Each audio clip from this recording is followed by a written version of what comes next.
Hello guys. Dito kami guys ni ng anak ko, si Bunso, si baby namin. Dito kami sa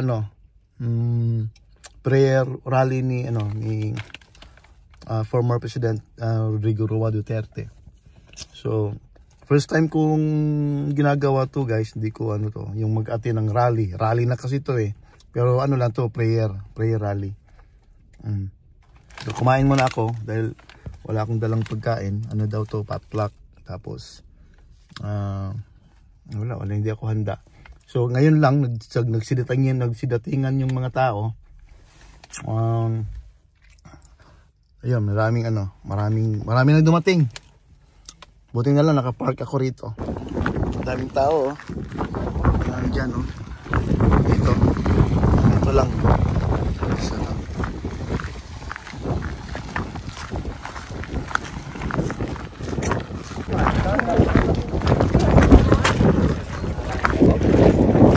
Ito yung mga Bisaya, Nadri. Oh, mga Bisaya. Mga supporters ni Tatay Nico. Siyempre.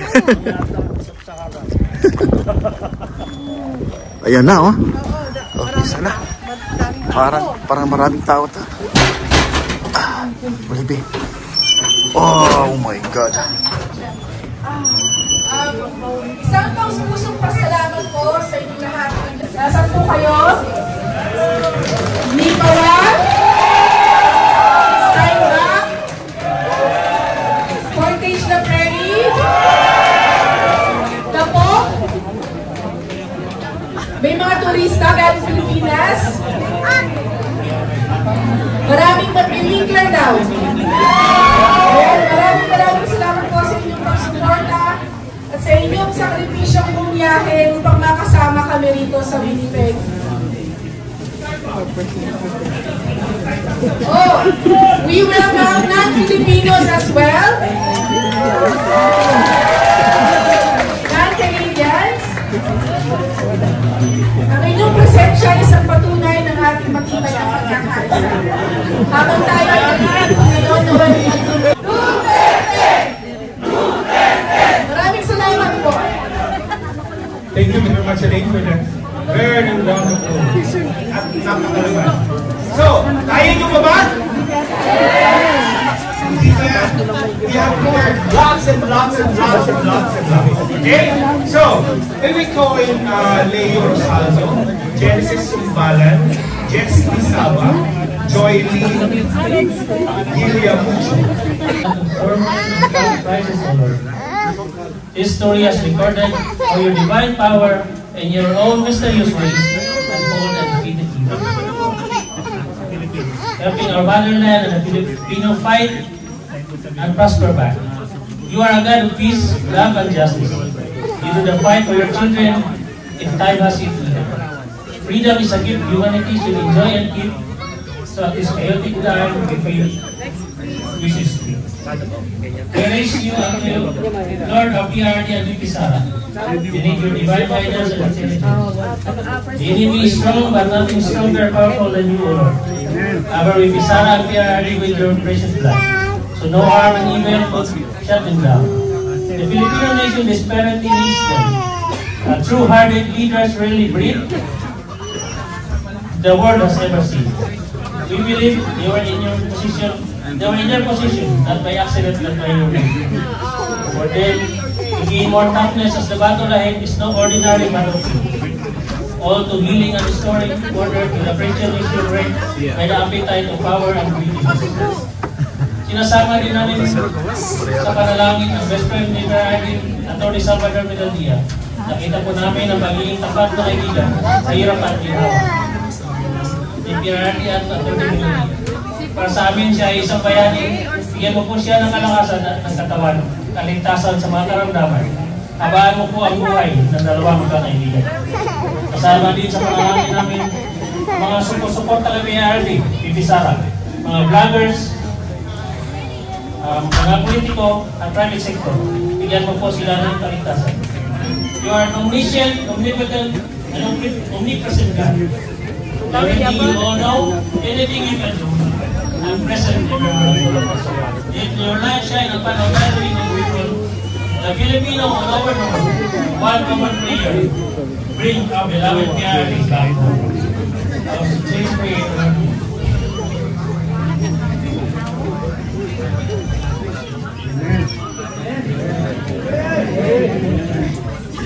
Proverbs chapter 3 verses 5 to 6 says,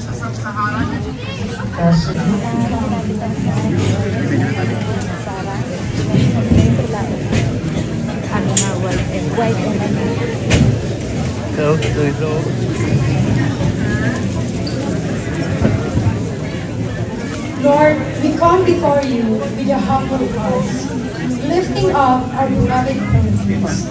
Lord, you have blessed our land with beauty, rich resources, and a people full of faith and resilience.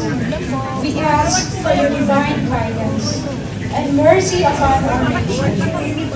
We pray for our former president, who at 80 years old is in remission. Lord, you are the God of justice and compassion. Grant him strength, wisdom, and peace in his life. May your will be done in his life.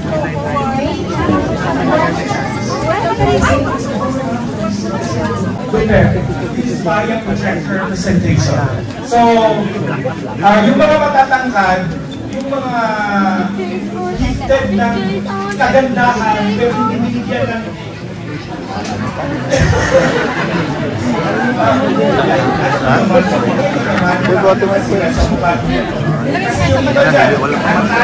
pero ang bubuha naman sa kabaitan pero yung mga kagandahan sa kabaitan pero medyo kinulang sa harap-harap na ito. Okay? So, I'll be reading. Sa mga hindi nakakilala kay Victor Diary Rodriguez, ito siya. So, okay, ready na ba tayo? Yung mga dyan, ready na yung mga dancers natin. Oh my God! We have invited dancers from... Never na natin sila ang gagawin. Sige na. From the 8th Netherlands. Okay. Are you ready? Okay. Pasok kayo dito. Pwede pa yung mga 10 rito. Okay, go. Okay. Victor Diary Rodriguez, born December 23, 1970, is a lawyer who was the first executive secretary of Ferdinand Marcos Jr., holding the position Pasok. from July Pasok po para nakapasok po sa loob. 2022 and previously served Konting as alam, part of pasensya na, talaga the spokesperson. Nasobrahan tayo sa count. Pasensya na po. Napalapit tayo. A rally organized by the camp of our former president, Rodrigo Roman Duterte in Davao City. Attorney Victor Rodriguez was formally elected as part of PPP-Laban's 2025 senatorial Senate. Our next Okay na. is from Wala nang ano doon. Wala nang space. Ayan, sige, yan na po kayo. Nakasama pala yan.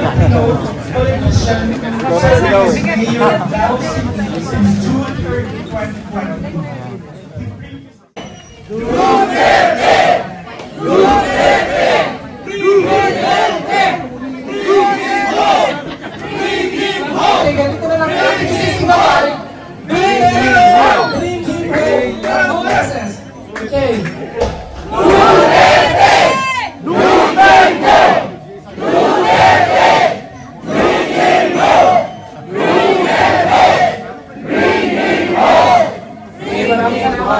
Ready na ba?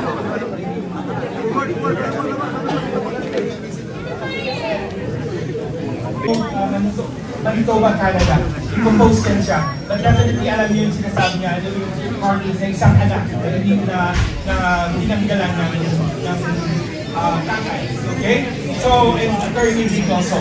So again, thank you very much. Thanks for this people. Hindi lang kita, marami pa tayo lang salamat. Bakit nandito tayo ngayon?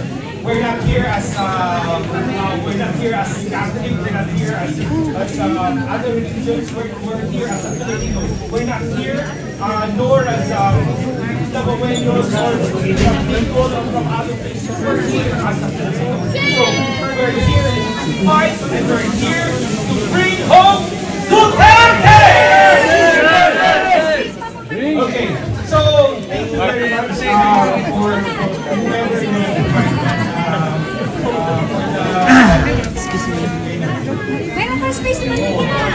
kung sino man kayo, salamat. Okay, share natin yan. And this time, kailangan natin ng pictures, pero ang problema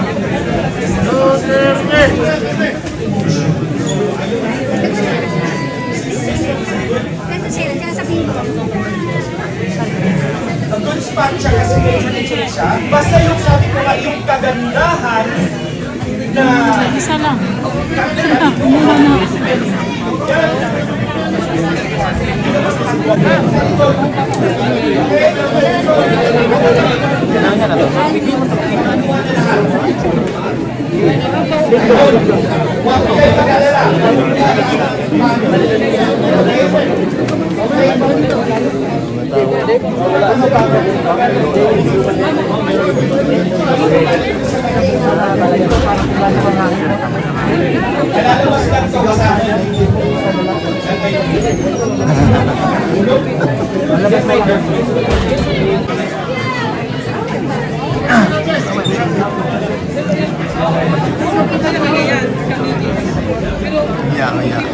Okay, again, yung mga kataktaran, yung mga kagandahan natin, yung mga pagayaan natin, nasa asal.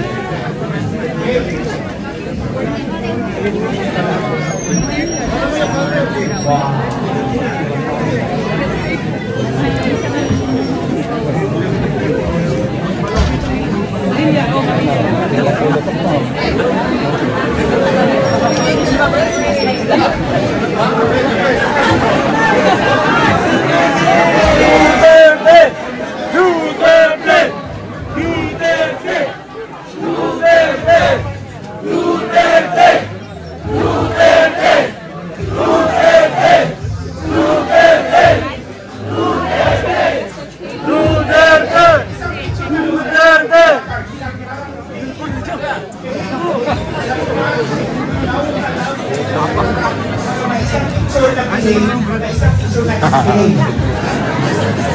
Yung mga slogan, okay? So, follow instruction. Rels, basura kayo lahat sa punta. Yung mga kagandahan na huwag yung tayo para makita. Nakausap namin sa may kasandahan daw sa gawin ko eh. I mean, malito ba? From Nicola Grand Gold from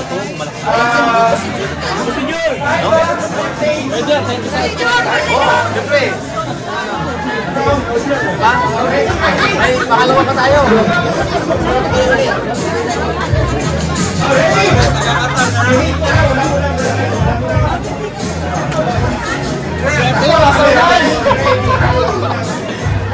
Ay, hindi na saya sa ibang bansa.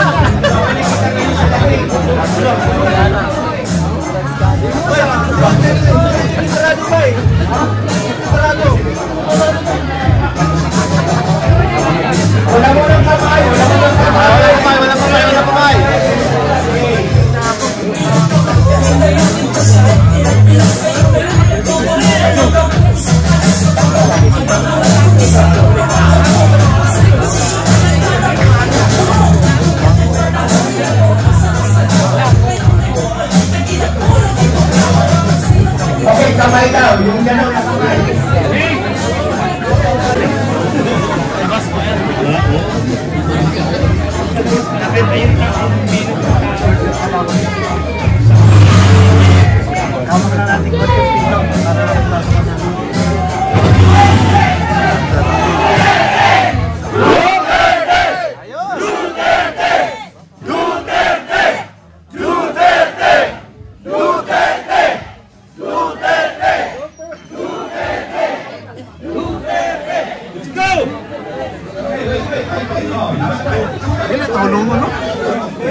Grabe, oh.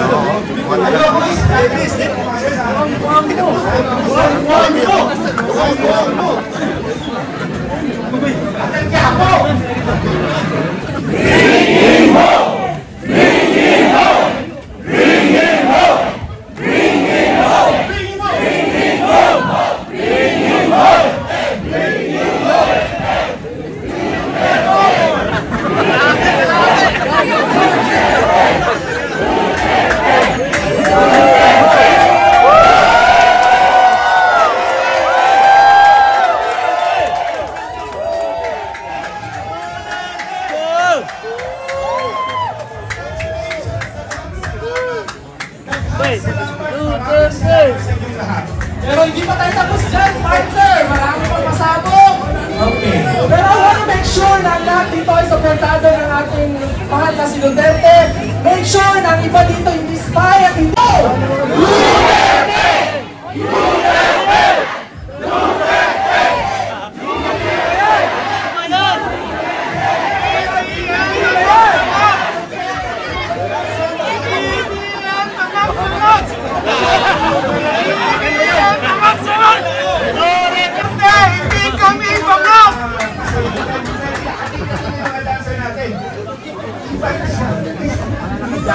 Nag-perform sila right in front of our dear president, former president. Pero, mahal bayad natin dito. Ito sila bayad.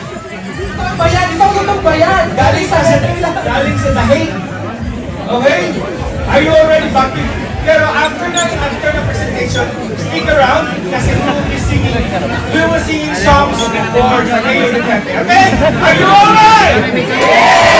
And let us welcome the Group Express of Winnipeg! Palakpakan naman dyan!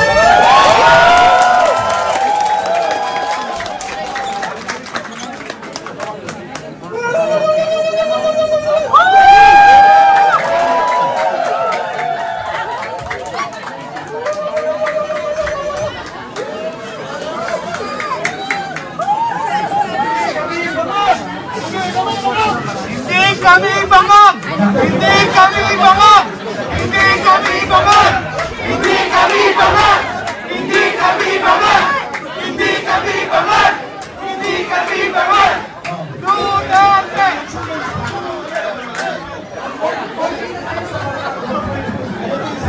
Marcos bangag bangag! Marcos bangag bangag! Marcos bangag bangag! Marcos bangag bangag! Marcos bangag bangag! Marcos bangag bangag!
Oh, Winkler.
Kita likod.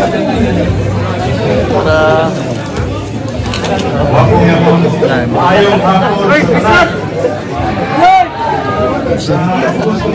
ha?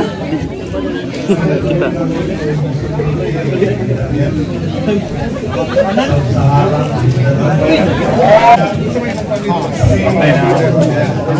Now it costs a lot of money now. Because it's very nice inside.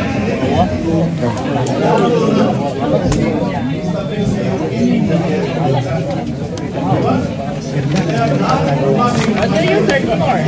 Ayun yung third floor. Ano pala?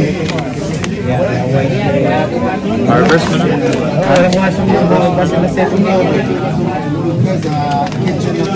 They do have a kitchen upstairs.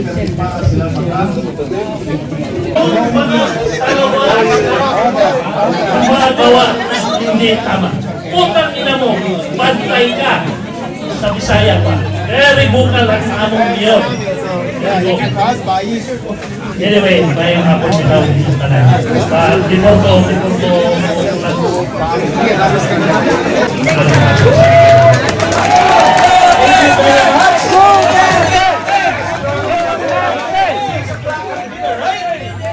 As promised, but before that, we have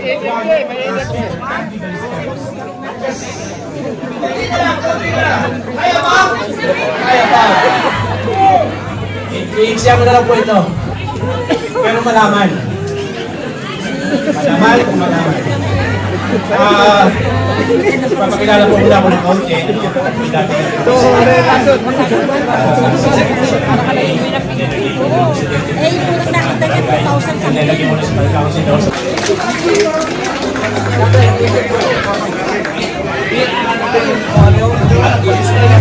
Yes, we promised we will have our dinner at 6 p.m. But before that, we would like to hear the special announcement given by Miss Elaine, and to be followed by a blessing of our food by Mr. Chris Galiago.